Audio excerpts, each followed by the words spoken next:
ఆషాఢ పౌర్ణమి రోజుని అమ్మవారికి శాకాంబరీదేవి కింద అలంకారం చేసి భక్తులు దర్శనమిస్తారు. ఈ శాకాంబరీదేవి అలంకారం ఎందుకు చేయాలి, ఏమిటి దీని విశిష్టత ఏమిటి అంటే, పూర్వం దుర్గమాసురుడు అనే రాక్షసుడు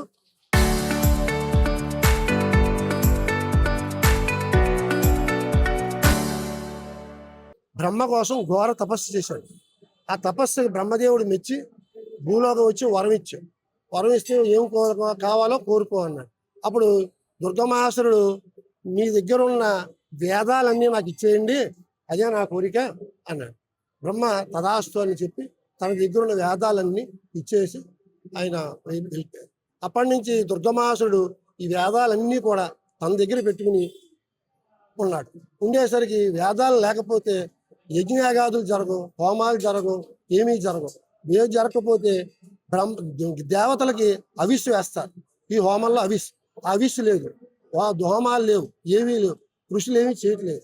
అప్పుడు దేవతలకి బాగా ఇది ఇబ్బంది అయిపోయి భూలోకంలో నీరు కానీ చెట్టు కానీ ఏదీ లేదు. మొత్తం అన్ని కాలువలు ఎండిపోయాయి, నదులు ఎండిపోయాయి, ఎండలు విపరీతంగా, వృక్షాలేమో వాలిపోయాయి. ఇలా జరుగుతూ ఉండగా ఒక రోజుని దేవతలు ఋషులందరూ వెళ్ళి పార్వతీదేవి దగ్గరికి వెళ్ళి పార్వతీదేవిని ప్రార్థించారు. ప్రార్థిస్తే, ఏమిటి, ఎందుకు ఇలా వచ్చారు మీరందరూ, ఏంటి, మీకు మీకు మీకు ఏం కావాలి ఏంటి అని అడిగితే, అమ్మాయి ఇలా భూలోకంలో ఇలా జరుగుతోంది, దుర్గమాసుడు అనే రాక్షసుడు వేదాలన్నీ పట్టుకుని వెళ్ళిపోయాడు, మేము యజ్ఞయాగాదులు చేద్దామంటే ఏమీ లేదు, అందులో అవిస్సు ఉండదు, అవిస్సు లేకపోతే దేవతలకి ఇది శక్తి ఉండదు కదా, అని చేత మీరు వచ్చి మమ్మల్ని కాపాడాలి అని అంటే, ఆవిడ భూలోకం వచ్చి మొత్తం అన్ని చూసింది తిండి. ఆవిడ ఈ నదులు, సరస్సులు, చెట్లు అన్నీ చూస్తే అవన్నీ ఎండిపోయి జీవోత్సవం వల్ల ఉన్నటువంటి చెట్లు అవి. అప్పుడు ఆవిడ ఎడమ కంటి నుంచి నీటి బిందువులు భూమే పడ్డాయి. ఆ బిందువులు ఎప్పుడైతే పడ్డాయో ఆ బిందువులు ఒక మహా సముద్రంలో పాయల కింద వెళ్ళిపోయి ఏవైతే ఎండిపోయాయో అవన్నీ నిండుకున్నాయి. నిండుకుని భూమిలోకి ఎప్పుడైతే నీరు వచ్చినాయో వృక్షాలన్నీ మళ్ళా వికసించి దర్శనమిచ్చేది. అప్పుడు అమ్మవారు అందుకని ఇది ఆషాఢ మాసంలో పౌర్ణమి రోజున నేను శాకాంబరీ దేవిగా మీకు అవతారం దర్శనమిస్తాను అని చెబితే అప్పటి నుంచి మన దేవతలు అందరూ కూడా లోక కళ్యాణార్థం ప్రతి ఆషాఢ పౌర్ణానికి శాకాంబరీ దేవి అలంకారం చేసి భక్తులకు దర్శనమిస్తారు. గ్రామం ప్రజలు అందరూ బాగుండాలనే ఉద్దేశంతో ఈ ఆషాఢ పౌర్ణమి సందర్భంగా చాలా అత్యద్భుతంగా శాకాంబరి అలంకారం చేయడం జరిగింది.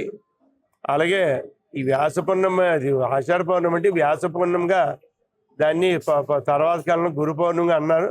గురు పౌర్ణమి అంటే వ్యాస పౌర్ణమే, మన వేదాలు విభజించిన మనిషి. అలాగే ప్రజలు గతంలో ఎప్పుడో కరువు కాటకాల్లో కష్టాలు అతిగా వచ్చినప్పుడు దుర్గాదేవి ఆ ప్రజల కష్టాలు తీర్చడానికి అమ్మవారు శాకాంబరిగా అవతరించి ప్రజల కరువు కాటకాలను బయటపడిసిన రోజుగా, అవతరించిన రోజుగా ఈ అమ్మవారికి మంచి ప్రసిద్ధి. అలాంటి రోజున అమ్మవారు రైతుల శ్రేయస్సు కోసం, ప్రజల శ్రేయస్సు కోసం అమ్మవారిని శాకాంబరిగా అలంకరించి చూసి మన అనుగ్రహం పొందడం అన్నది ఇందులో అంతరార్థం. దేవస్థానం 5 టన్నుల వరకు కూరగాయలు పళ్ళు సెట్ చేస్తే సుమారు 1 టన్ను వరకు వివిధ భక్తులు, గ్రామస్తులు అందరూ ఈ అమ్మవారికి విరాళంగా ఇచ్చి సహకరించారు.